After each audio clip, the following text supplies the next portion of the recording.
E aí, família, vamos lá? Tá na hora do vídeo. Estrangeiros no Japão estão com medo das propostas de imigração do governo japonês. Comunidades estrangeiras no Japão e seus apoiadores locais estão pedindo aos legisladores que descartem as mudanças propostas na lei de imigração do país. As revisões que os críticos descrevem como desumanas envolvem a deportação forçada de requerentes de asilos que não conseguem provar um caso para permanecer como refugiados. Por que acontece esse tipo de coisa? Porque o pedido de status refugiado no Japão, ele meio que como é que se diz? Entre brechas na lei, permite a pessoa ir ficando no Japão. Então, o que estava acontecendo? Muitas pessoas vinham trabalhar no Japão, o visto expirava, quando começava a ficar ilegal, entrava com pedidos de asilo. Ia entrando com pedidos de asilo. Ou pessoas vinham para cá, no caso estrangeiros, né, praticavam delitos, né, praticavam crimes, e nessa brincadeira toda, para não ser deportado rápido, né, depois de preso, entravam com pedidos de asilo. E nessa brincadeira toda ia ganhando tempo no Japão. Só que o Japão quer acabar com isso. As manifestações públicas começaram, né, fora da dieta quando os legisladores começaram a debater as revisões em 16 de abril. Os manifestantes estão fazendo protestos diários fora da Câmara dos Representantes.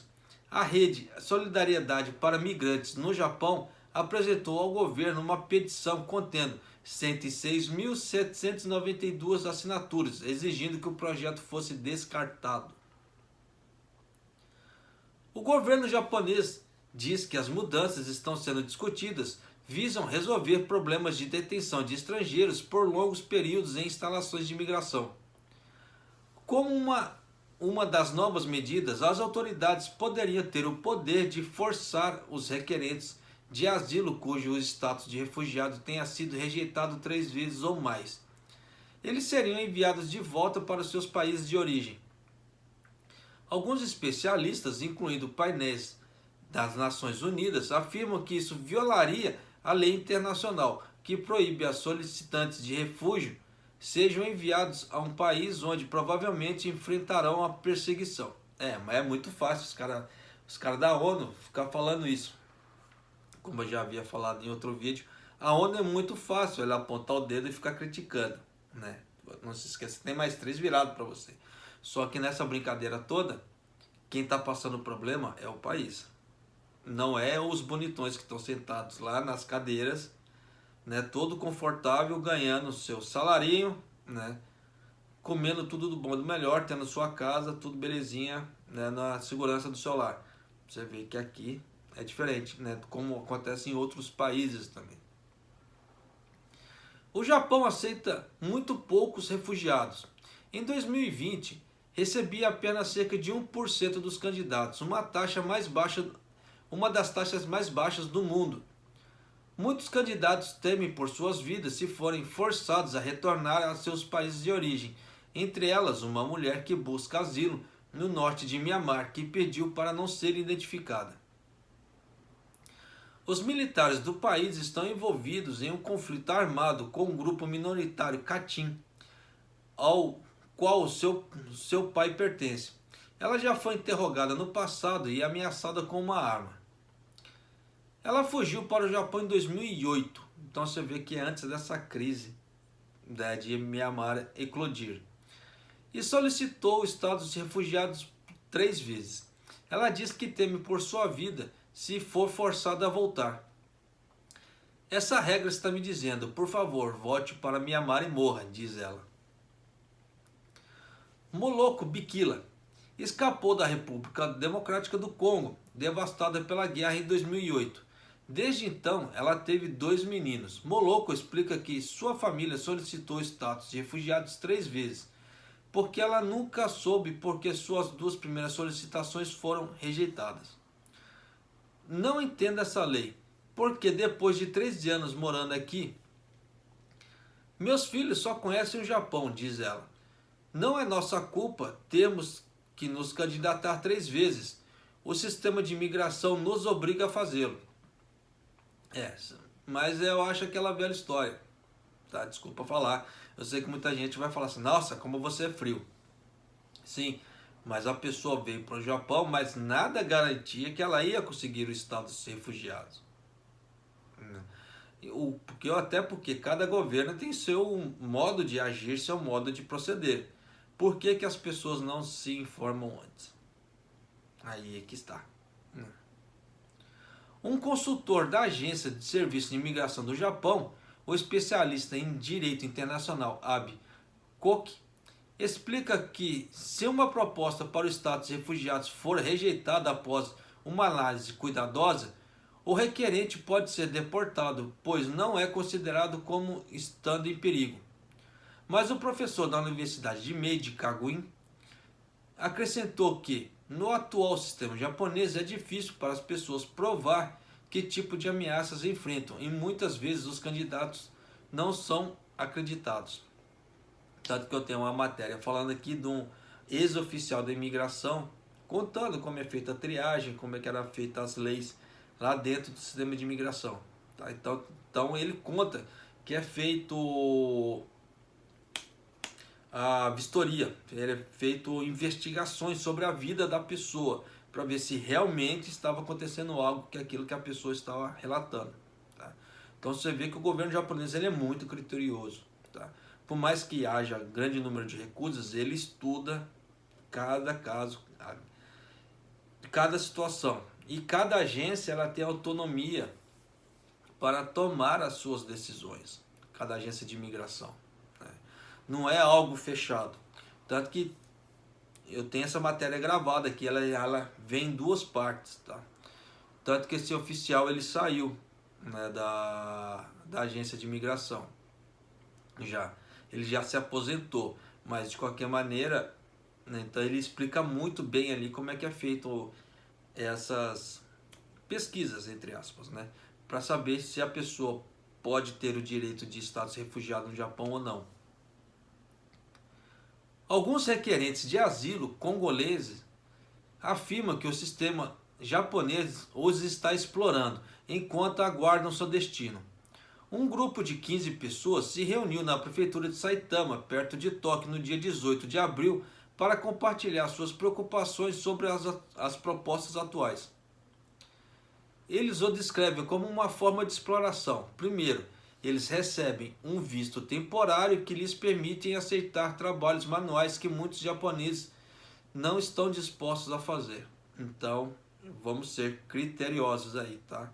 Não é sair puxando sardinha para as pessoas que estão sofrendo. Primeiro, eles recebem um visto temporário, tá? Então já está dizendo temporário. Então não quer dizer que o Japão vai aceitar a pessoa aqui indefinidamente, tá? Então você vê que por A mais B, que as pessoas querem fazer o uso das leis a sua interpretação, não é a interpretação do país. Por isso que eu falo, tem que se tomar cuidado. Essa história de fazer serviços que japoneses não querem fazer, isso é fato. Tanto que todos os decassegues praticamente vêm para o Japão, que vieram para o Japão na época da migração, passaram por isso. Isso não é novidade nenhuma. Tá? Para quem acha que vai vir para cá, ficar sentado e não vai sujar a mãozinha, sugiro que não venha. Tá? Porque de início de vida a pessoa vai ter que sujar as mãozinhas. Depois, tá? Aí se a pessoa estudar bem o japonês, tiver dinheiro para investimento, aí ela pode montar um negocinho dela e ficar um pouco mais tranquilo. Mas de começo a pessoa vai ter que encarar uma fábrica. Pode ter serviços limpos, serviços mais sujos, mas de qualquer maneira são serviços. Tá? Então, após anos de recusa repetidas de seus pedidos, seus vistos são retirados e eles são sujeitos à deportação ou detenção. Então você vê que nesse caso, né, dos congoleses lá, não é motivo para eles pedirem status de refugiados. Eles não estão sofrendo perseguição política ou risco de vida. Eles receberam visto temporário de trabalho no Japão, que foi lhes permitido. Acabou esse tempo, está na regra. Ó, tem que ralar. A mesma coisa que acontece com os estagiários técnicos aqui no Japão. Eles têm, começa com 3 anos, depois pode ser prorrogado até 5 no máximo, se eu não estou enganado, né? O estágio de estagiário técnico no Japão, depois eles têm que ir embora. Só que muita gente não está indo embora, está ficando no Japão.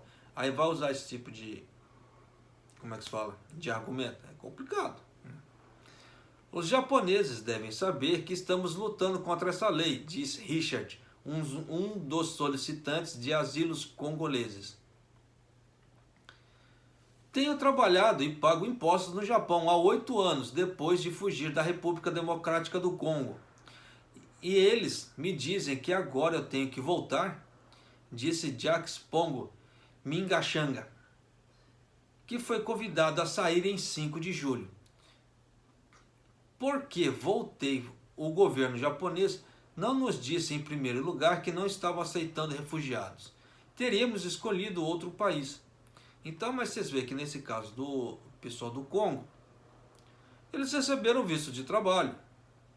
Tá? Então você vê que depois falar que o Japão não está aceitando refugiados, sabendo que existem critérios para a lei japonesa de estados refugiados, é meio complicado. Tá? Mas de qualquer maneira, essa é uma matéria que saiu na NHK, estou passando para vocês. Claro que essa parte dessas leis de direitos humanos aqui do Japão, ela realmente é meio brava. Tá? Tanto que houve mortes já nas detenções da imigração. Essa da mulher do Sri Lanka que morreu não é a primeira, tá? Já vem acontecendo outras também. Porque o sistema médico do Japão, da imigração ali, os caras são meio na coxa. Tipo assim, o peão tá passando mal, só quando o peão fica extremamente ruim, aí a imigração libera o cara. Ó, vai se tratar lá fora. Então você vê que é meio complicado o sistema que eles fazem aqui no Japão. E o governo japonês está tentando revisar isso. Né? Só que muitos você vê que não aceitam esse tipo de coisa. Mas tem que se tomar cuidado com as interpretações de cada caso, cada situação. Porque cada país tem suas regras, cada país tem suas leis. Então nós temos que nos adaptar às leis do local, não é as leis do local se adaptar a nós. Nós somos estrangeiros em terra japonesa, não é o contrário, não. Então, muita gente vai falar, você é baba-ovo, não é questão de ser baba-ovo. A partir da hora que você sai do seu país de origem para ir para um outro país, verdade seja dita, você tem que se sujeitar às leis daquele local. Senão não faz lógica. Aí é a hora que começa a criar conflito e pé de guerra. Porque fala assim, não, eu sou o gostoso, o Japão tem que se adaptar a mim, isso não faz lógica. Tá? Então existe cada caso, cada situação. Por isso que não dá para apontar os dedos, ou apontar o dedo e julgar, não, você está certo, você está errado. Existe cada caso, é um caso. Tá? Então você vê que muita coisa vai mudar também para os estrangeiros que vêm trabalhar para cá por causa desse tipo de coisa. Mas de qualquer maneira é isso aí, família. Um abraço, até o próximo vídeo, até mais.